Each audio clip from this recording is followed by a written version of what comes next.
finding yourself as a neutral outsider. It's not that we're all going to live in harmony and never have conflict with people, but that if you find the same people constantly inviting you onto the roller coaster, you can kind of have that, you think about it in the calm time so that when it comes up, you say, oh, this is the roller coaster invitation. I'm not going to get on. You're listening to Make Some Noise podcast, episode number 584 with guests Amy Wilson and Margaret Ables.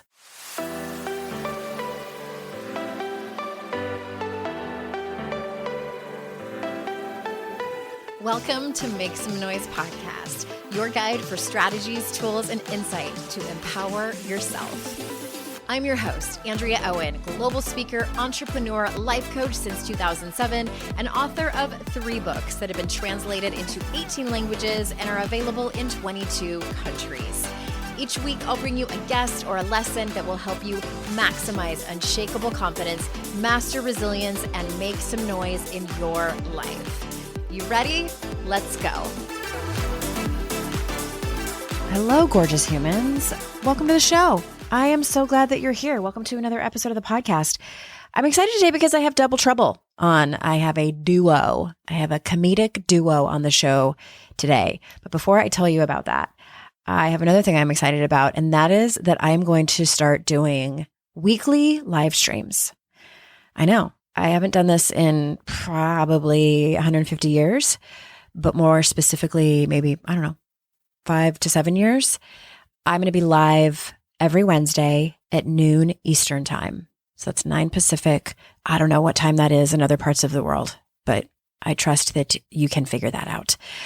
I am going to be on Facebook Live, Instagram Live. I'm going to try TikTok Live, although they have been a source of stress a little bit, but I'm just confident it's going to be fine. It's going to be fine.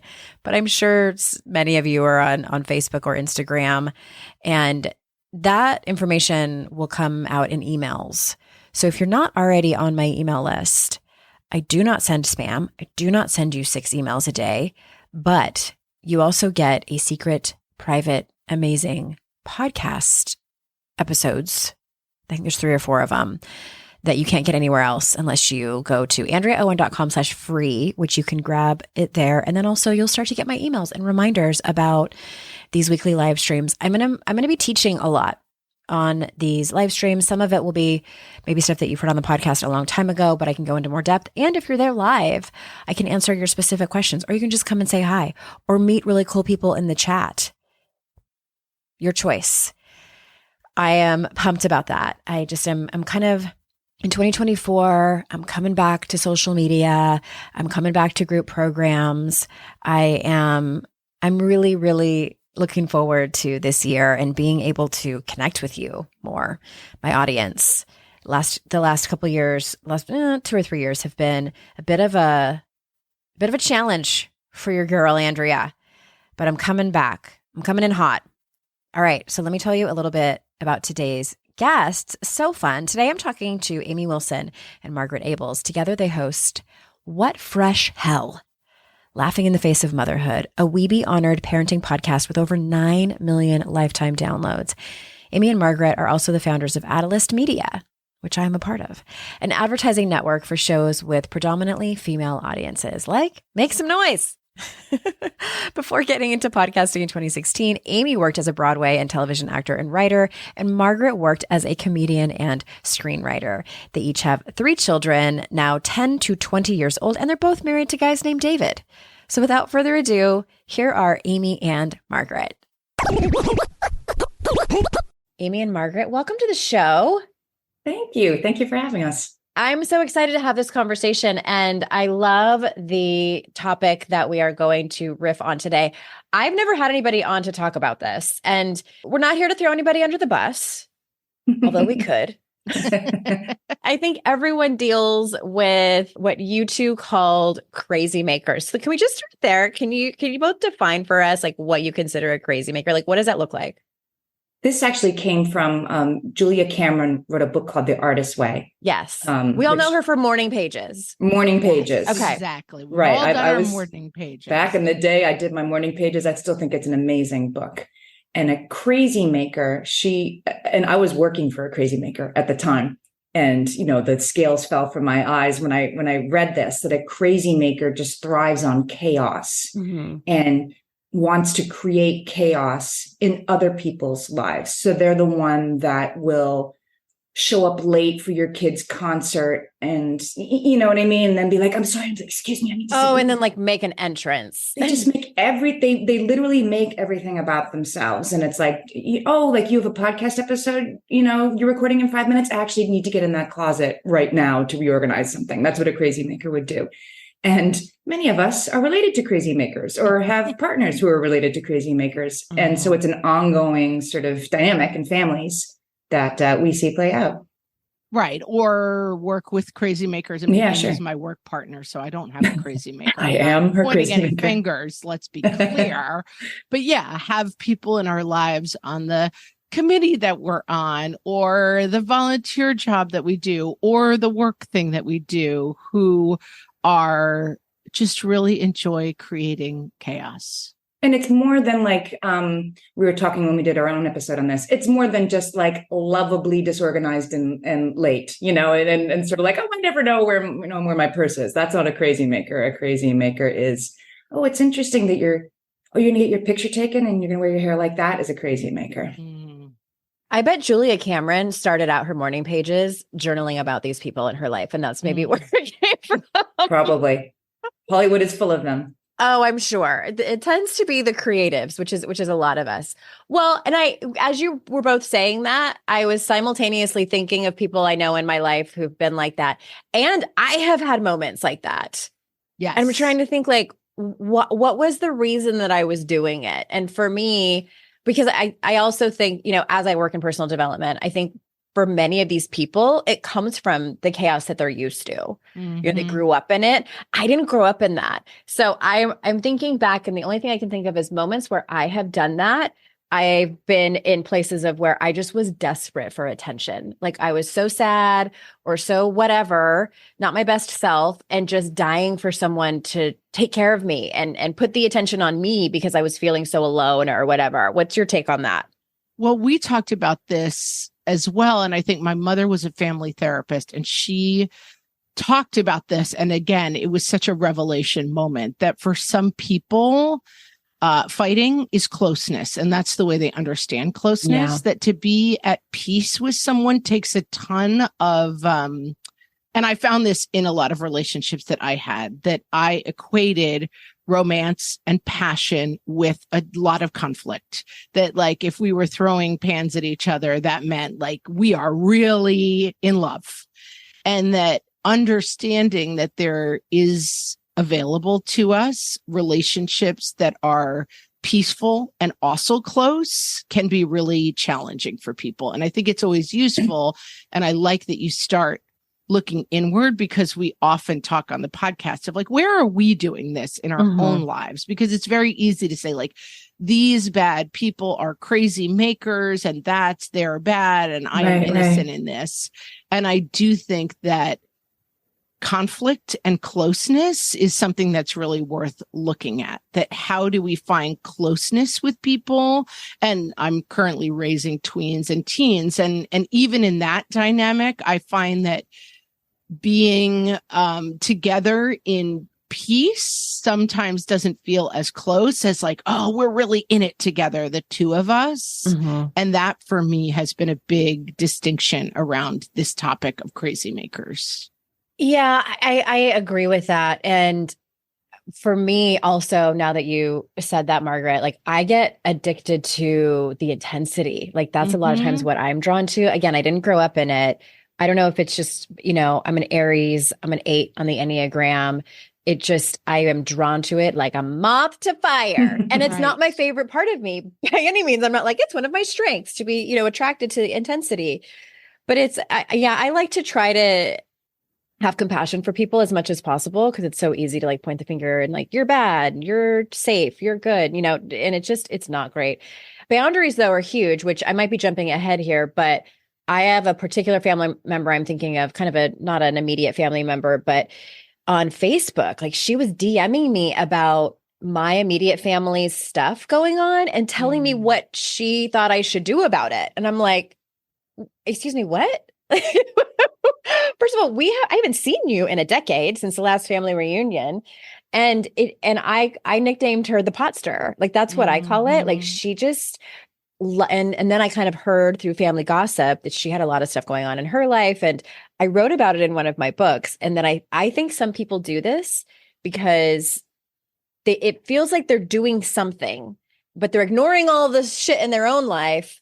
But they're like, but if I get my nose in this business over here that isn't really directly related to me, it feels like they're taking action and bettering their life when they're not. Right. And chaos is fun and exciting. Sometimes. It's much more exciting than regular life, I feel like. So if you have somebody in your life who is entering every conversation by saying, like, Andrea, you seem really nice to me. I don't know why Amy says the things she says about you. And then like exit stage left. Like, that person is having fun. I mean, it's why we watch Real Housewives. It's why we watch reality TV. Like, it's fun to watch people fight. I mean, fun in some sort of quotation marks, but there is something really, I mean, that is like, I haven't worked in reality TV, but I assume there's a producer being like, okay, you bring up her cheating husband now. Like, that is the fuel of all of those shows, because you want to watch people in conflict and watching. I was taking a writing class recently and somebody said, like,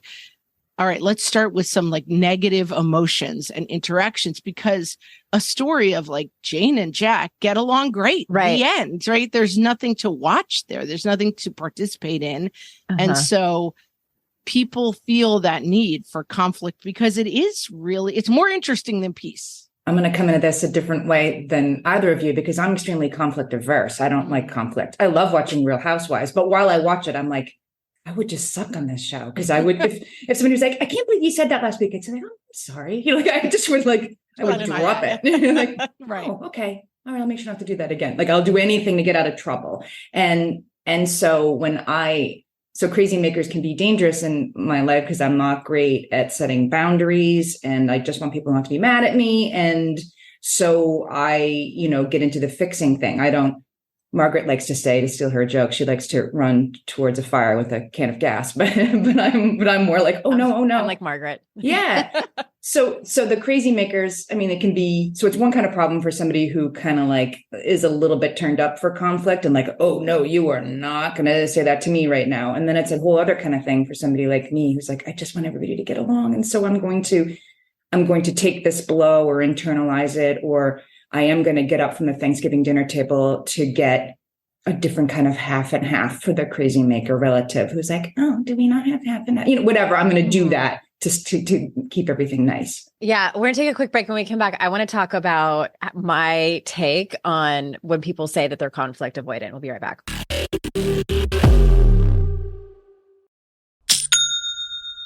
Shopify's already taken the cash register online, helping millions sell billions around the world. But did you know that Shopify can do the same thing at your retail store? Give your point of sale system a serious upgrade with Shopify. With Shopify, you get a powerhouse selling partner that effortlessly unites your in-person and online sales into one source of truth. Track every sale across your business in one place and know exactly what's in stock. Connect with customers inline and online. Shopify helps you drive store traffic with plug-and-play tools built for marketing campaigns from TikTok to Instagram and beyond. Get hardware that fits your business. Take payments by smartphone, transform your tablet into a point of sale system, or use Shopify's POS Go mobile device for a battle-tested solution. Sign up for a $1 per month trial period at shopify.com/noise, all lowercase. Go to shopify.com/noise to take your retail business to the next level today. Shopify.com/noise. Today's podcast is sponsored by MIDI Health. Ladies, are you over 40 like me and dealing with hot flashes, insomnia, brain fog, moodiness, some vaginal dryness, or weight gain? Don't just accept it as part of aging. These symptoms are often linked to hormonal changes during perimenopause and menopause. At MIDI Health, they get it. Their experts know what you're going through and how to help. MIDI clinicians are menopause specialists offering safe, effective, FDA-approved solutions. And guess what? MIDI care is covered by insurance. So stop pushing through it alone. Schedule a virtual visit and dive deep into your unique symptoms and health background. You'll walk away feeling heard and with a plan to start feeling better. Visit MIDI Health today and reclaim your well-being. You deserve to feel great. Book your virtual visit today at joinmidi.com. That's joinmidi.com. joinmidi.com. You know, when you're listening to a song on the radio and you get the profound feeling that the song playing was written about you? Now imagine having the power to gift that same incredible feeling to someone you love with an original song from Songfinch that actually is written just for them. Songfinch lets you create an original radio quality song inspired by your own life and the people you love. It's completely unique, personal, and lasts forever. Whether your song is for Father's Day, an upcoming graduation, wedding, or anniversary, or even just a gift to show your loved one how much you care, start your song now to lock in one of Songfinch's top artists. I gifted Songfinch to myself, a song about my late father, and I'm so excited to play you a clip. Flipping through the slides of learning how to live and how to love, and coming undone a father, daughters without, so she writes it down. One of my clients heard about Songfinch from this podcast, and so she had a song created for her son who was graduating, and she told me that they both cried when she played it for him and that it exceeded her expectations. For a limited time, Songfinch is letting our listeners upload their song to Spotify for free, so you and the lucky person you gift it to can listen to it anywhere, anytime. Go to songfinch.com/noise and start your song. After you purchase, you'll be prompted to add Spotify streaming for your original song for free, a $50 value. Again, my URL is songfinch.com/noise. Don't forget to share your song with us too. songfinch.com/noise.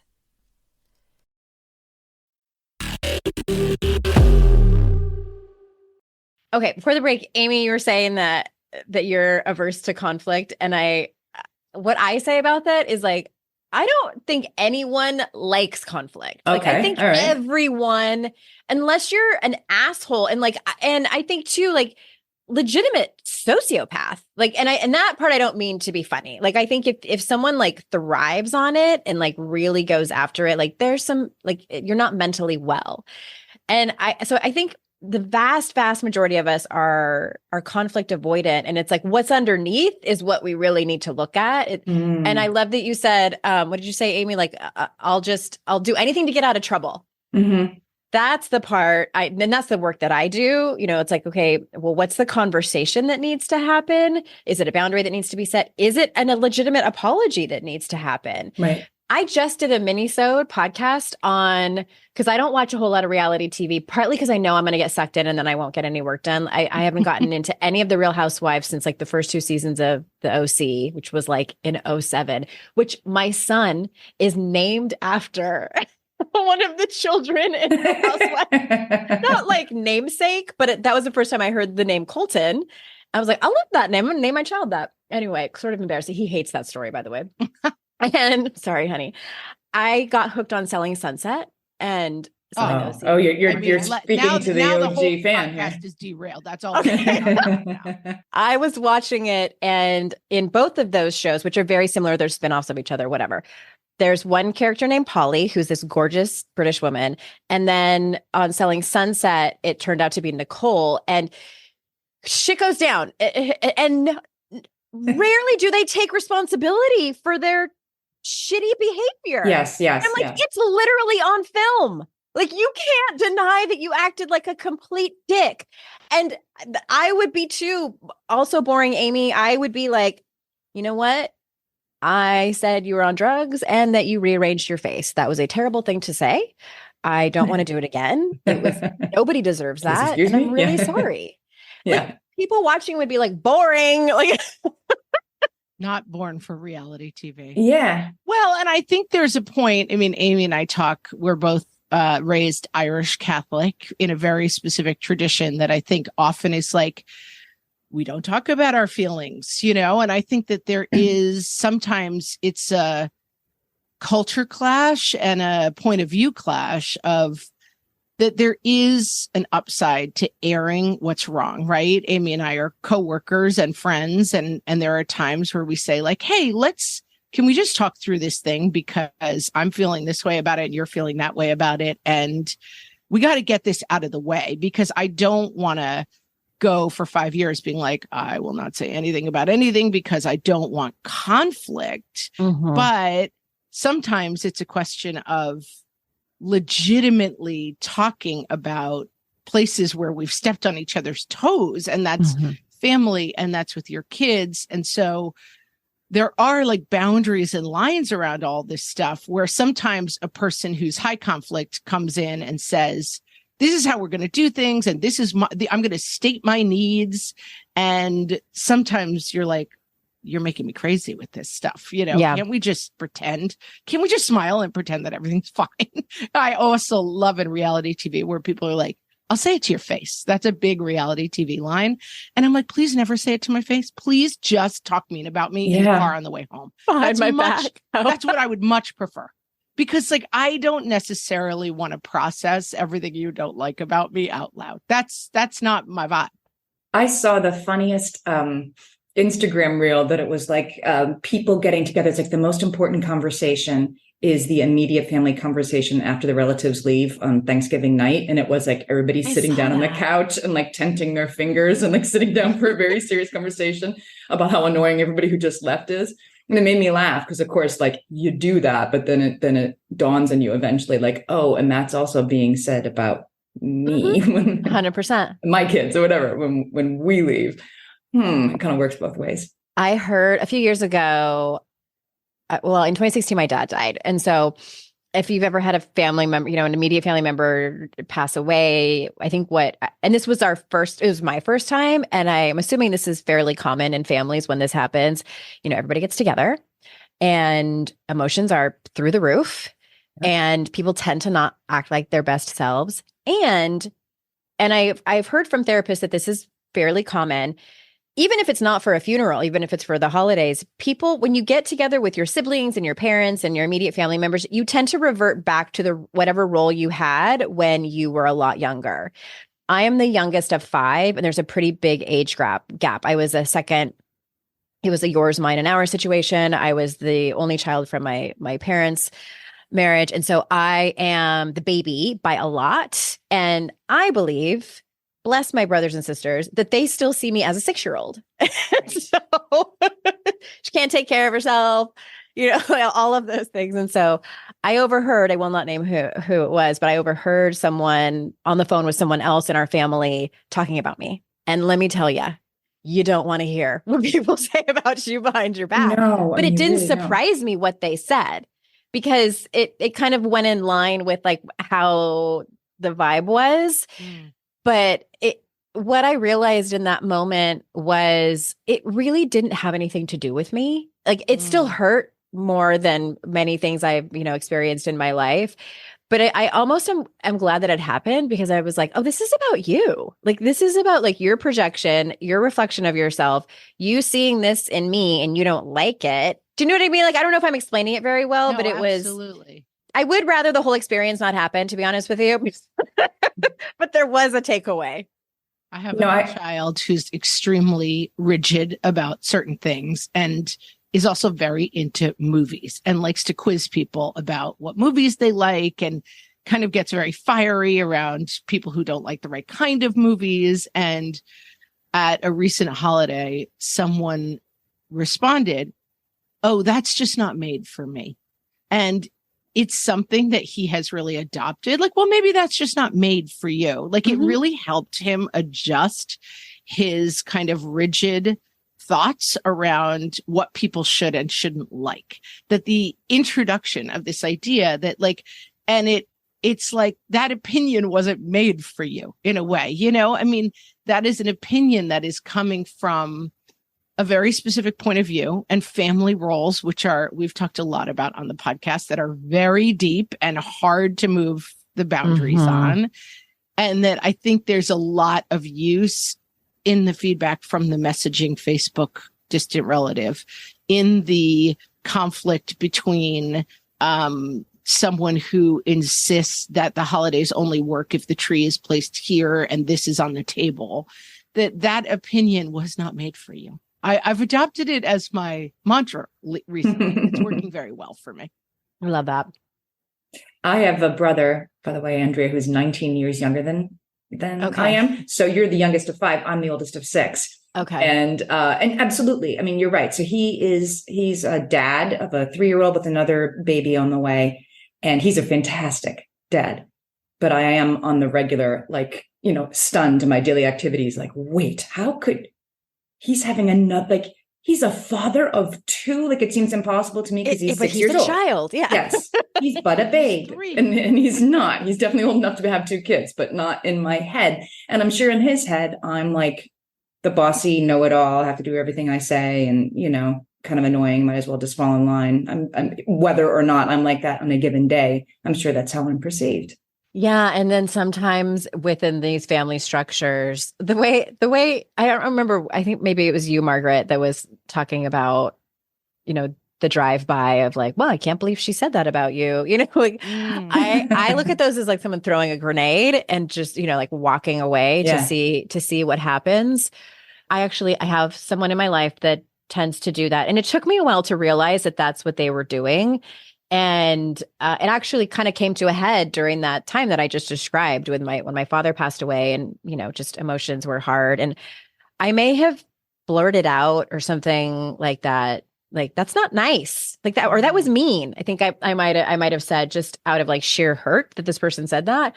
And I have realized, and I'm curious what this looks like for the 2 of you around boundaries and having those hard conversations and having to come up with the right words and not be confrontational, or maybe you are, I don't know, maybe that's the way you do it. Have you, even if you haven't had the experience, like if one of your kids came to you and said like, hey, how do I handle this? Like, what are your thoughts on like the boundaries and like how to say certain things? We just had this on our Facebook group, someone talking about exactly this situation, like a drive-by, super insensitive topic. And one of our listeners commented, I love the phrase, I can't believe you said that out loud to me. Mm-hmm. And I really, it struck me as so useful. And I think a lot of times, this is another like my mom therapist thing, that dealing with passive aggressiveness, that if you take it completely seriously, that it kind of diffuses it. So the relative who's like, well, I guess Christmas is ruined because you won't come for the holiday, that the response to that, as opposed to getting into the debate of, but it doesn't have to be ruined, where maybe we could come for an hour, is, oh, that does sound really hard. I'm really, really sorry that that's how it's going to be for you. That you take things at extreme face value, and it undercuts stuff. And that I think you can also say to people, that's really hurtful that you said that to me. Yeah. And that let them sit with it for a minute, because I think what we tend to do is protect the other person's feelings. And that sometimes as women, sometimes as Irish Catholic people, sometimes as just the way we operate, we jump straight to, it is always my job to make the other person feel better. And that if you can take a pause sometimes with people who are bringing you true crazy, and either say, oh, that really hurts me, is that what you were intending to do? Or say, I'm really sorry that that's how you feel about that. My problem with this is that I'm just very sarcastic and kind of, we're Gen X. We can't help it. Gen X, exactly. So it's hard to be like, oh, well, thank you so much for letting me know how you feel. I'm sorry that it's going to be that hard for you. We'll see you, as you know, in March. That's our next visit with you. That being able to take things face on, I think, can diffuse the power of the person who is trying to guilt you into things. What is so hard about that, this is where I get stuck. You are living with that. You are sitting with the possibility that they will continue to be mad. I mean, I love this answer. I think it's a great answer.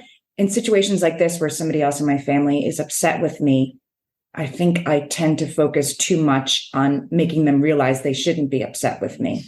that I didn't mean it like that, that actually it was a good point, or, whatever, like to get out of jail I'm free. actually nice. Right. No, I didn't understand. Right. Until you see that the way I was thinking of it was the correct way, instead of focusing on the other person's hurt feelings and being like, I'm sorry I hurt your feelings.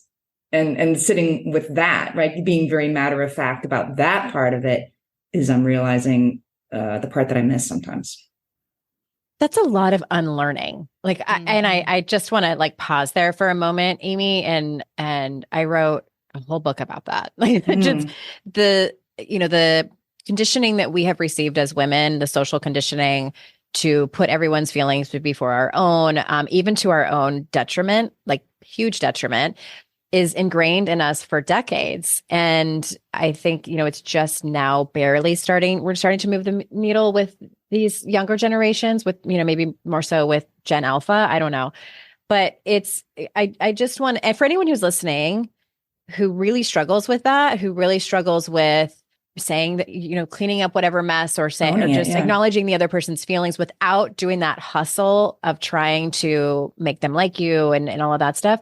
Those are some hard lessons. It is really hard to unlearn that and bypass that sinking, visceral feeling that you have of I'm in trouble, or this person now hates me. Because that goes down to like, I'm not going to be loved by this person, which can feel you fall into shame, which can feel like you're going to die. Like, and I'm not trying to be dramatic, like legit. That's how it is. It's a mine shaft all the way down. 100%, like a trash chute. And so I just have immense compassion for people who really struggle with that. It's a lifelong process. And I also want to say this too. I've said this on the show, and I think it's worth repeating. As someone who does this for a living, I would so much rather have a hard conversation with the two of you, with my neighbor, with my kid's teacher, with the UPS driver, than my mother or my sister. Like, I will procrastinate on that until the day I die. I'm saying, nope. There's something about like our immediate family, just the emotional impact that it can have. I think like the cost is so high. Again, just having compassion for people who may even know exactly what needs to be said, but just have a really hard time actually following through on the action. Right, because you're sitting on top of so much dry tinder in those situations. The stakes aren't that high with your neighbor or with the lady at the PTA or whatever it happens to be. But I mean, I know with my sisters that we can start a conversation. My husband always laughs about this. My sister and I were sitting around and I said, something. And I don't even remember what the conversation was, but 2 seconds later, we were screaming at each other and someone stormed out. And my husband just stared at me and said, I do not understand what just happened there. And we have shortcuts to like joy as well, which is the great side of it. But we have a lot of shortcuts to anger and resentments and mom always loved you better, or you were always the one who got A's and I didn't. And I did. Whatever it is, those family situations, the fuel there is so different. 100%. I want to circle back to something that you said, Margaret, and I actually would love to get more information about this, because you were talking about your Facebook group and how someone said that, is it that they respond when someone says something that they don't like, they respond with, I can't believe you just said that to me. Like, can you say more about that? Because I got a reaction with that. I'm like, I don't know if that felt a little, I don't know if it's passive aggressive, but a little almost confrontational. Like, you want to fight? Like, that's how I would take that. I think it's definitely a tone issue. And I think the ability to say, that really hurt my feelings. Is that what you were trying to do? So you don't come at it from the point of view of like, I can't believe you just said that to me. That's a vibe, right?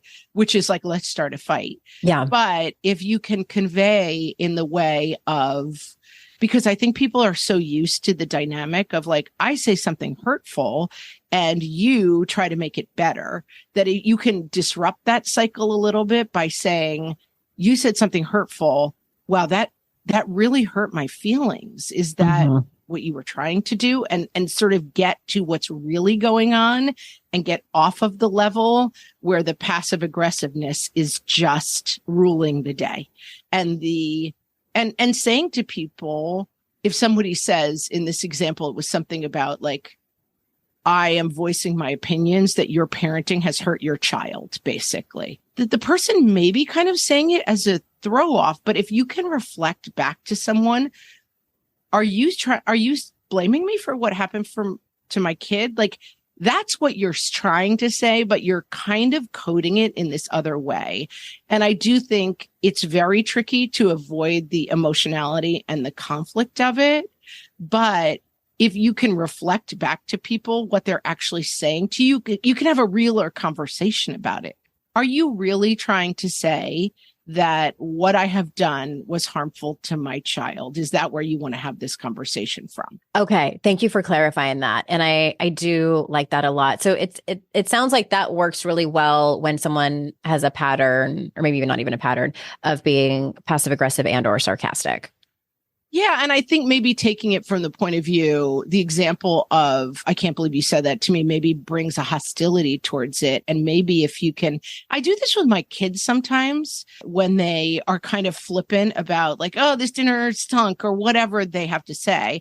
I occasionally say to my kids, that hurt my feelings. And I find that it completely breaks them out of, because they don't really see me as a person with feelings. Right. And so they're doing this. And generally, I find that starts a really different conversation than, you know what, I don't want to hear it. I don't want to hear about the dinner. And I worked hard on this. And then we're in conflict. If you can break that fire line a little bit and get underneath it and say, oh, that hurts my feelings that I cooked for 2 hours and you just said it stunk.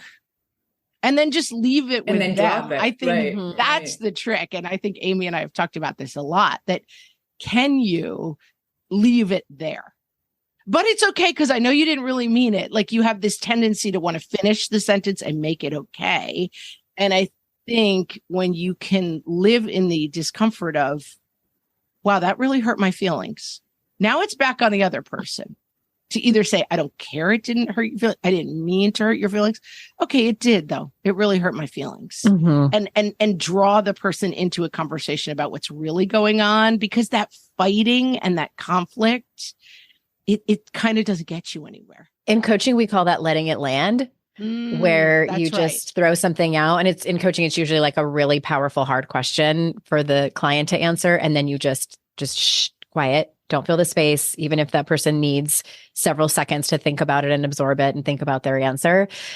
I love that. And it's, and I want to sort of back up on something I said too, when I made a joke and said, like, we're Gen X, we can't help it. Like, we can. Right. We can.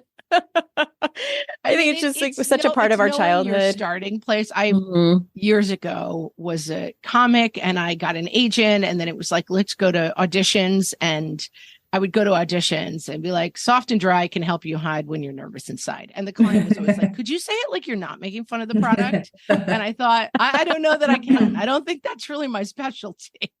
And so, yes, we have just different roasting the product. It may not be, everybody's favorite go-to.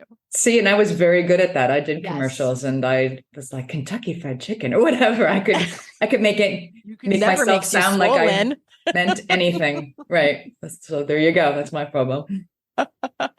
Oh my gosh. Okay. I think that was all the things I wanted to circle back with. I've heard, because I've heard, it might've been like on TikTok or Instagram Reels, people suggesting rebuttals for when someone says something not nice. And I think one of them is something similar to what you said, Margaret. It was something like, that's interesting that you would say that to me. When I first heard it, I was like, okay, I like that. And then I was like, I don't know if I do, because it's still slightly passive aggressive. It's the trick of the hostility that's in it. Right. And I think you're so right about the tone and the delivery, because like I can deliver the nicest statement and it's hostile, like that's the trick of it. Yeah. I think your body language, your expression, your tone, the cadence of your words, like all of that matters. So my son, and he gives me permission to talk about this, he's on the autism spectrum and he was diagnosed when he was 5. So, we've been navigating this for a long time. When I say navigating, I mean like learning about him. And one of the things that I've learned from him that's been so interesting is he just cannot fathom why neurotypical people wouldn't just say what's there. Right. He's like, why do I have to try to learn people's nuances and, their facial expressions and these social cues? Like, why can't they just say what's on their mind? And I'm like, you're right. Like, I'm with you. Yeah, I have a child on the spectrum as well. And it is a learning process and in a lot of ways, it's better, to say what's on your mind. I think you don't carry as much as the well, 3:00 in the morning, well, you think you're so great because you've just said the thing in the moment.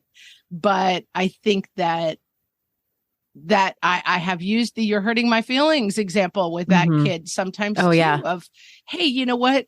When you say something, I understand where it's coming from you, but that hurts my feelings. It's a learning. I think you don't want to go through the world hurting people's feelings. Most people don't want to go through the world hurting other people's feelings. I believe that's true. And so I think when you're able to, and listen, I'm a comic by training. And so I love goofing on people. I find it extremely entertaining. And I have definitely crossed the line with people where I have said something that, sometimes you reflect something back to somebody that they're really sensitive about and it doesn't go great.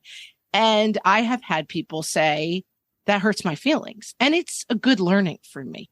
I mean, I am the crazy maker sometimes. And I think that this is a good way to interact with people. You don't start from I want war with you now because you stink as a person. But I think to be able to reflect back to people, that the fact that you showed up 20 minutes late makes me feel like you don't value my time. And the fact that, husband, you gave me a diaper bag for Christmas makes me think you only see me as a mom. And these things have improved a lot of my relationships, being able to speak about it, frankly, as opposed to diaper bag for, multiple years, which is also a tactic I sometimes use. Right.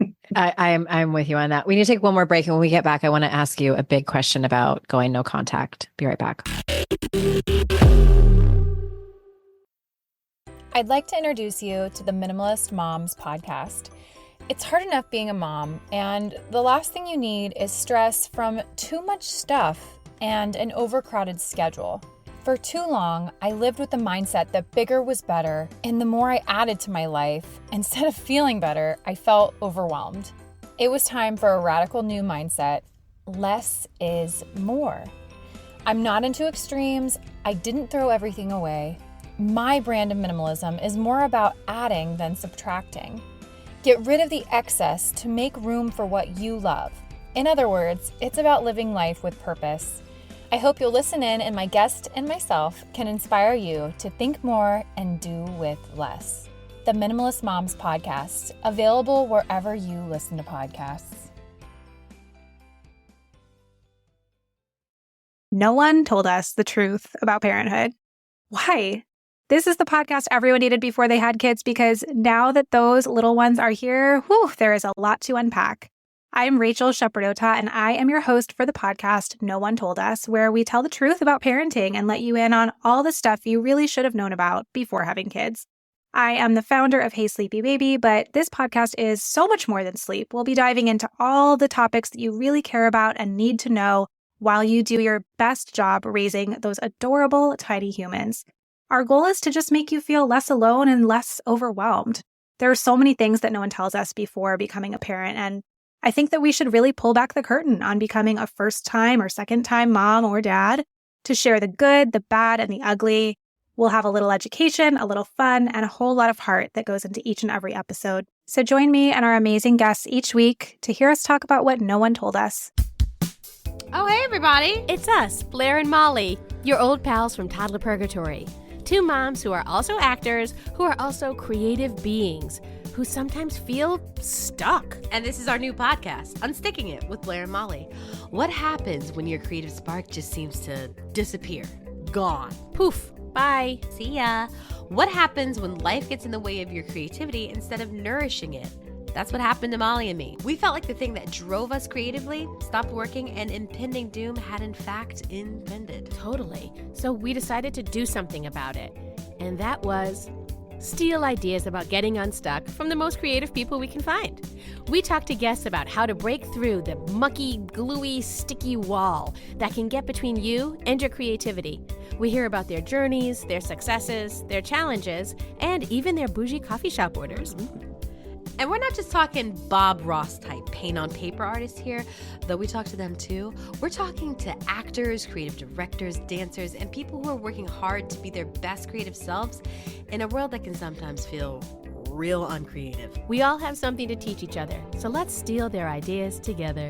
Join us, won't you, as we deep dive into how to unstick ourselves from the life gunk that can get in the way of our creative freedom. Pandemics, school calendars, World events, lack of sleep. Oh, get out of their life gunk. and let's get back to your best creative self. Subscribe to Unsticking It with Blair and Molly. You're not going to want to miss an episode. Unsticking It with Blair and Molly, because sometimes life sucks. Unsticking it.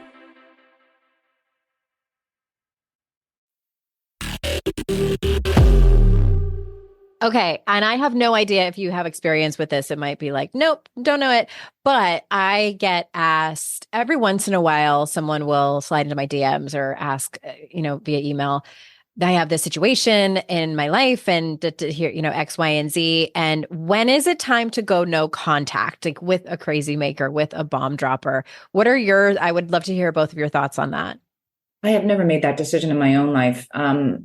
I have a situation in my life. I'm not going to say very much about it, just that I think that there's something I would very much like to talk out with somebody who is not responding to my efforts. And so it's dawned on me that this is the response. And it can be very painful to be on the receiving end of it. But again, then you need to sit with, that is what it is. And my job isn't to earn my way out of jail. It's to sit with that reality. I think it can be very difficult, but I'm coming around to, acceptance that is the other person's choice to make, whether you like it or not. Mm.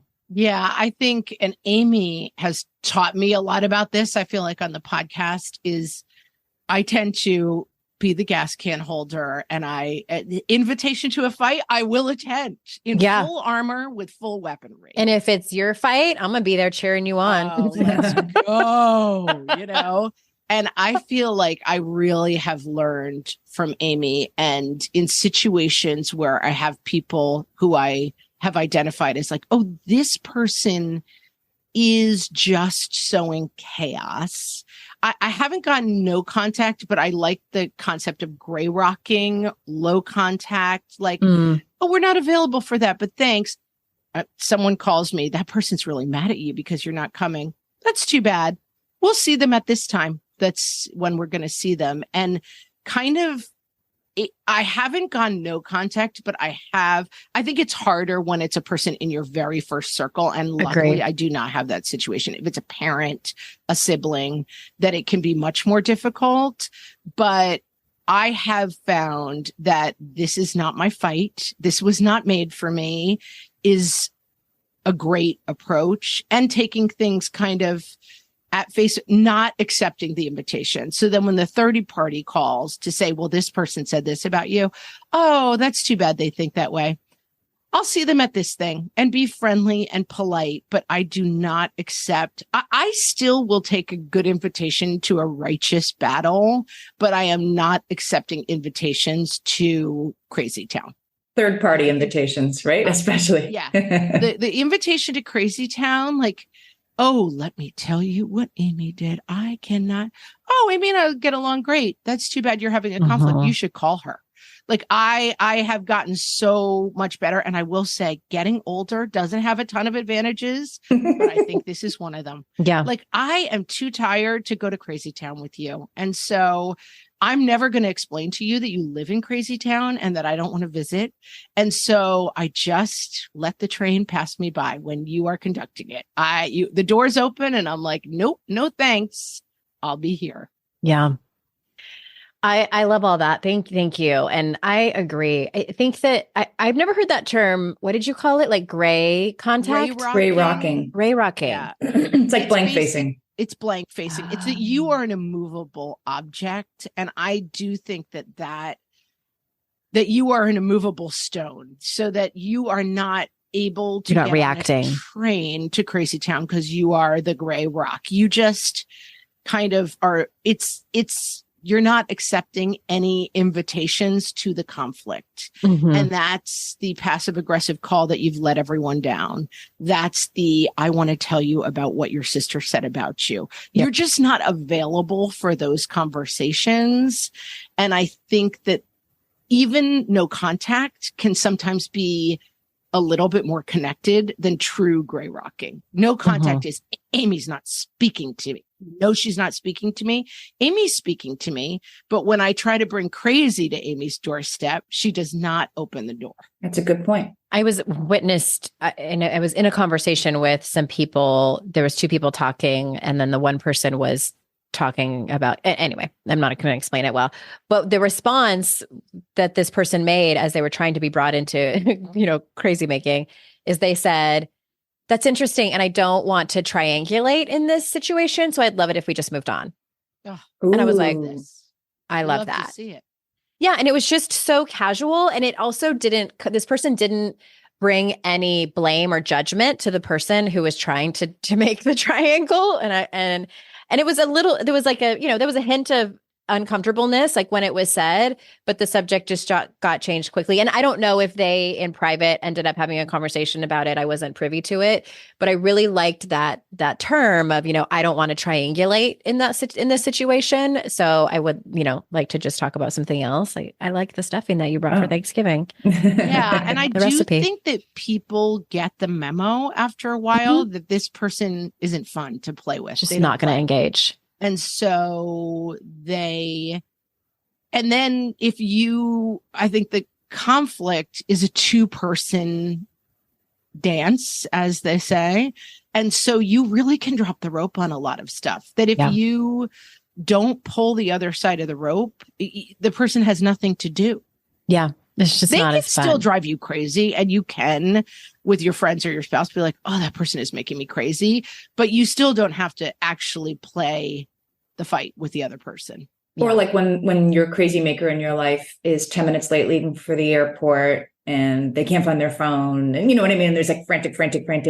You can help that person find their phone or not, but you can choose not to board the plane, right? Up to the stratosphere of frantic, which that can be hard for me to do. Like, I'll help you, but I'm not going to join you in your high level of emotionality where you like to live, because it's very exciting. And Amy talks a lot about this with kids, and it has been such good advice for me that you don't get on the roller coaster with them. You're the person on the side saying, "Wow, that was a crazy dip. Wow, that must have been scary."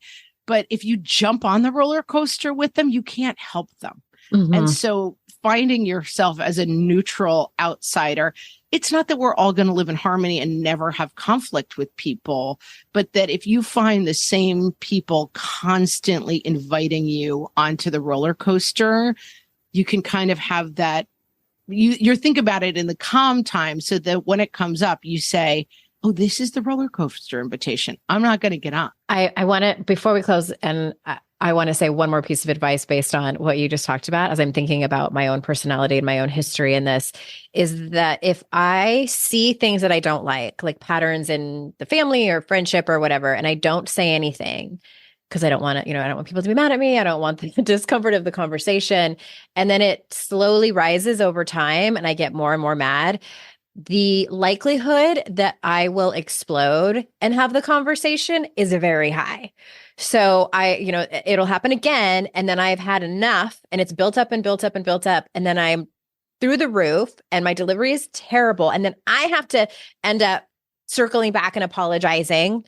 And it creates this bigger mess. So my advice is, don't do that. Say it in the moment. Yeah. Have your statements that we've gone over handy, bullet point on index cards or whatever you need to do to pull them out.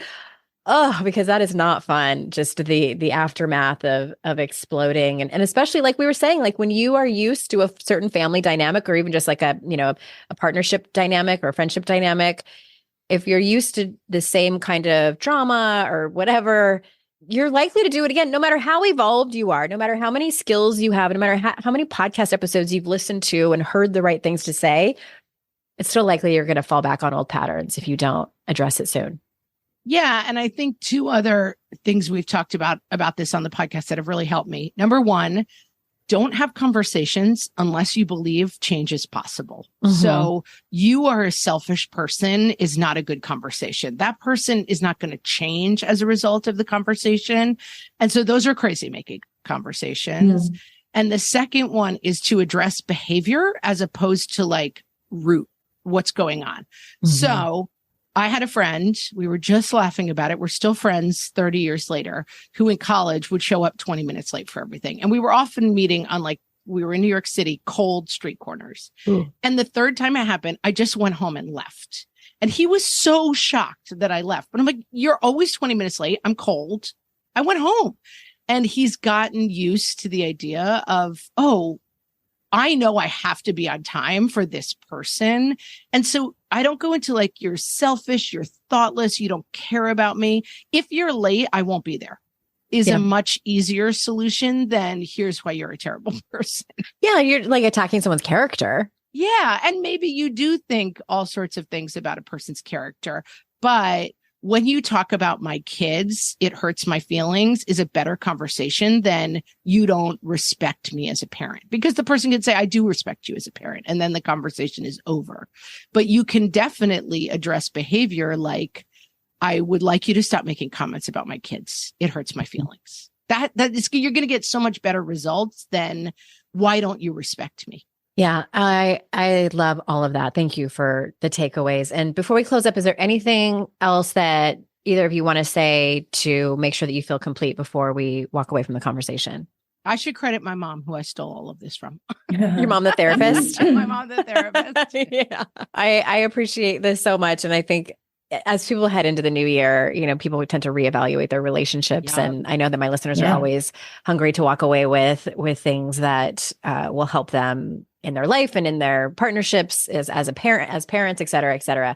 So where can people find you? We know that you have a podcast called What Fresh Hell that they need to go and subscribe to if they don't already. Where else do you want them to go? Our favorite place to send people is to our Facebook group, which is facebook.com/groups/whatfreshhellcast, or you can just search What Fresh Hell Podcast on Facebook. We have over 5,000 members, mostly female parents. That really, we think it's the last good place on the internet, right, Margaret? Like they really help one another with this kind of stuff. Like my mother-in-law said this to me, like, I'm just here to vent. My mother-in-law said this, it drives me crazy. And, and then 18 people jump in within 5 minutes. You'd be like, you got this, and then you go back out to face your day. It's such a warm group. They talk about our episodes, but all kinds of other things too. And, so if that sounds good to you, a warm, supportive parenting space, that's the place for you. Awesome. We love a good Facebook group. I also want to point people to our podcast network, which is adalystmedia.com, ADALYST media.com, featuring a bunch of really great female-facing and mom-facing podcasts, including Make Some Noise with Andrea. Yours truly. And there are so many great podcasts to find and discover for people looking for laughs and advice. It is a really great lineup. Many of them I know personally, and I'm honored to be on the list. Thank you both so much for your time. This has been so fun, and I've loved getting to know you and introducing you to my audience. Everyone listening, I am so incredibly grateful for your time. I know how precious it is. So thank you so much for spending it with me and my guests. And remember, it's our life's journey to make ourselves better humans and our life's responsibility to make the world a better place. Bye for now. Hey, did you know there's free secret podcast episodes waiting for you that are not part of my regular podcast feed? Yes, AndreaOwen.com/free. And you just sign up. You get a link sent to you. It's very secret. It's like a secret club. We don't have a secret handshake. Don't worry about that. But it's these motivating podcast episodes that I made for you. They're under 20 minutes each. There's 3 of them. They're for wherever you are in your life. So head on over there and grab them. They range from really supporting you and seeing you where you are and being compassionate, all the way to giving you a giant kick in your ass and telling you how amazing and gorgeous and phenomenal you are. So AndreaOwen.com/free and get your hands on that free podcast feed.